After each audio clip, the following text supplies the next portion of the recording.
Hello, Sunday రోజు మళ్ళీ ఇంకొక మంచి చికెన్ రెసిపీతో అయితే నేను మళ్ళీ వచ్చిన. నాన్ వెజ్ లవర్స్ దాంట్లో ఇంకా చికెన్ లవర్స్కి అయితే ఈజీగా అయిపోయే రెసిపీ ఇది. ఇక లేట్ ఎందుకు, నేను కూడా చికెన్ చేసిన. కింద డిస్క్రిప్షన్లోనైతే ఫుల్గా డీటెయిల్ క్వాంటిటీస్ తోటి అయితే పెడతా, చెక్ చేసుకోండి రెసిపీ. నేను 750 గ్రామ్స్ చికెన్ తీసుకున్నా, దాని రెసిపీ అయితే కింద మంచిగా డీటెయిల్గా పెడతా. ఫస్ట్ అయితే 750 గ్రామ్స్ చికెన్ తీసుకొని వాష్ చేసుకొని దాంట్లో కొంచెం పెరుగు ఫ్రెష్ది, అట్లనే ఉప్పు, కారం, పసుపు, ధనియాల పొడి, గరం మసాలా ఇవన్నీ కూడా స్పైసెస్ వేసేసుకొని అయితే మీది నుంచి 2 స్పూన్స్ ఫ్రెష్ అల్లం వెల్లుల్లి పేస్ట్ కూడా వేసుకొని మొత్తం మసాలాను అయితే మంచిగా చికెన్కి పట్టేటట్టు కలుపుకొని అట్లీస్ట్ ఒక 1 అవర్ అన్న మ్యారినేషన్ చేసుకోవాలి. ఫ్రిడ్జ్లో పెట్టేసుకోండి. మొత్తం ముక్కలకి మసాలా మంచిగా పట్టేటట్టు కలుపుకొని ఇప్పుడు పొయ్యి మీద ప్యాన్ పెట్టుకొని హీట్ అయిన తర్వాత దాంట్లోనైతే ఆయిల్ పోసుకొని ఆయిల్ హీట్ అయిన తర్వాత సన్నగా కట్ చేసుకున్న ఆనియన్స్ వేసుకోవాలి. సన్నగా కట్ చేసుకోండి ఆనియన్స్.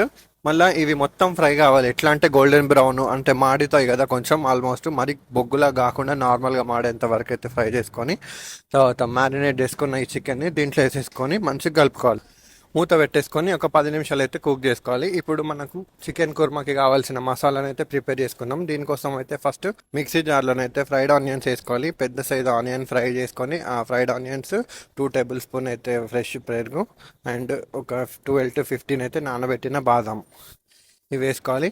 అట్లనే ఒక 1 టీ స్పూన్ పాపీ సీడ్స్, అవి గసగసాలు ఉంటాయి కదా, అవి అయితే ఫ్రై చేసుకొని దీంట్లో వేసుకొని మొత్తం పేస్ట్ చేసుకోవాలి. ఇది మసాలా మనకి ఇప్పుడు రెడీ అయిపోయినట్టు. ఇప్పుడు 10 నిమిషాలు అయినాక చికెన్ మీద మూత తీస్తే చికెన్ అయితే మంచిగా బాయిల్ అవుతుంది. దీన్ని ఇప్పుడు మళ్ళీ మంచిగా కలుపుకొని జస్ట్ ఒక 2 మినిట్స్ వదిలేసుకొని ఇప్పుడు ప్రిపేర్ చేసుకున్న మసాలా పేస్ట్ అయితే ఏదైతుందో అదైతే దీంట్లో వేసేసుకొని మంచిగా కలుపుకోవాలి. మళ్ళీ మూత పెట్టి ఒక 10 to 15 మినిట్స్ అయితే స్టవ్ చిన్నగా పెట్టేసుకొని మంచిగా బాయిల్ చేసుకోవాలి. ఈ పాపీ సీడ్స్ తోటి అయితే గ్రేవీ థిక్నెస్ మంచిగా థిక్గా వస్తుంది. 15 మినిట్స్ తర్వాతనైతే చాప్ చేసుకున్న పుదీనా అండ్ కొంచెం కొత్తిమీర ఇవి సన్నగా కట్ చేసేసుకొని పైన నుంచి వేసేసుకొని స్టవ్ ఆఫ్ చేసేసుకుంటే సరిపోతుంది. అంతే, చికెన్ కుర్మా అయితే రెడీ అయిపోతుంది. ఫుల్ టేస్టీగా ఉంటుంది. మళ్ళీ ఎంత సింపుల్ ఉందో ఈజీగా చూసిరు కదా. మీరు కూడా ట్రై చేయండి. వీడియో నచ్చితే లైక్ చేయండి, సబ్స్క్రైబ్ చేసుకోండి.